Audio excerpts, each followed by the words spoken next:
प्यारे बच्चों, अभी तक आपने देखा कि नक्शों का इतिहास क्या रहा, लोगों ने किस तरह से नक्शों का विकास किया और उसका कैसे कैसे उपयोग हुआ। आपने ये भी देखा कि जो यूरोप के नाविक थे उन्होंने इसे विकसित करने में बड़ी भूमिका निभाई।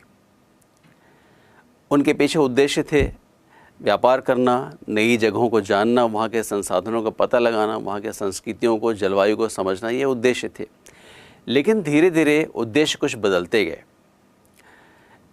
जब लोगों को पता चला कि दुनिया के अलग अलग हिस्सों में, जैसे अफ्रीका, अमेरिका, एशिया, ऑस्ट्रेलिया, इन सारी जगहों पर बहुत सारे संसाधन उपलब्ध हैं और लोग भी सरल हैं, सीधे साधे हैं, तो उनके दिमाग में इच्छा हुई कि अपने साम्राज्य का विस्तार किया जाए, उपनिवेश स्थापित किए जाएं। तो ये जब विचार लोगों के मन में आया तो लोगों ने बहुत सारे लोगों का दल बनाया, जिसमें नक्शा बनाने वाले, वैज्ञानिक, भूगोल के जानकार, इस तरह के लोग थे। और इनकी मदद से उन्होंने उन स्थानों के बारे में और जानकारियाँ इकट्ठी करनी शुरू की। भीतरी देश के महाद्वीपों के भीतरी हिस्सों के नक्शे बनाने शुरू किए। ये जो टीम थी, ये जो दल थे, उन्होंने कई महाद्वीपों को, देशों को पार किया, कई रेगिस्तानों को, पहाड़ों को पार किया, नदियों को पार किया और गाँव शहरों तक गए और वहाँ के लोगों के बारे में जानकारी इकट्ठी की। वहाँ की जलवायु कैसी है, वहाँ कैसे संसाधन है, कैसे हम वहाँ अपने आप को स्थापित कर सकते हैं, इन तमाम जानकारियों को उन्होंने नक्शों पर प्रदर्शित करना शुरू किया। और जो यूरोप के उपनिवेशवादी लोग थे उन तक इन सारी जानकारियों को पहुँचाया।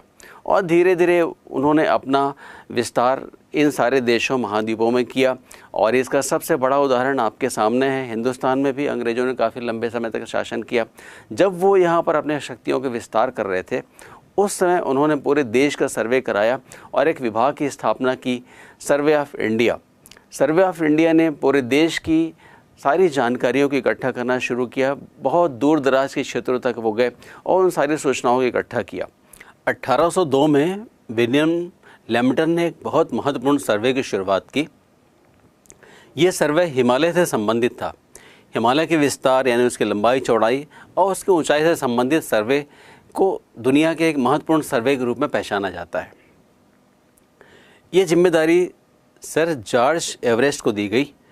उन्होंने इस पूरे सर्वे के दरमियान ये पता लगाया कि हिमालय पर ही एक ऐसी चोटी है जो दुनिया से सबसे ऊंची है। इस चोटी को आप आज माउंट एवरेस्ट के नाम से जानते हैं। तो ये जॉर्ज एवरेस्ट के नाम पर ही इस चोटी का नाम रखा गया।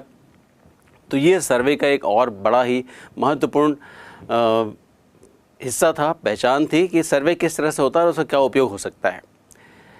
नक्शों का जो इस्तेमाल है वो युद्धों में भी बहुत हुआ। जब प्रथम और द्वितीय विश्व युद्ध हुए, उस दरमियान भी देशों ने नक्शों का बड़ा ही ज़बरदस्त उपयोग किया। और यही एक वजह थी कि बहुत सारे देश अब चाहते थे कि अपने नक्शों को, अपने देश के अलग अलग हिस्से के नक्शों को बड़ा गुप्त रखें। लेकिन आज के समय में ये बातें संभव नहीं हैं।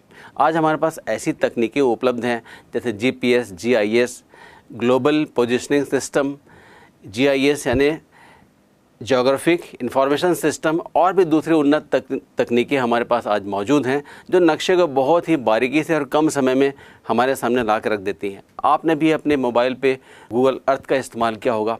आप कुछ ही सेकंडों में दुनिया के किसी भी हिस्से के नक्शे को अपने सामने देख पाते हैं और जानकारियाँ हासिल कर सकते हैं।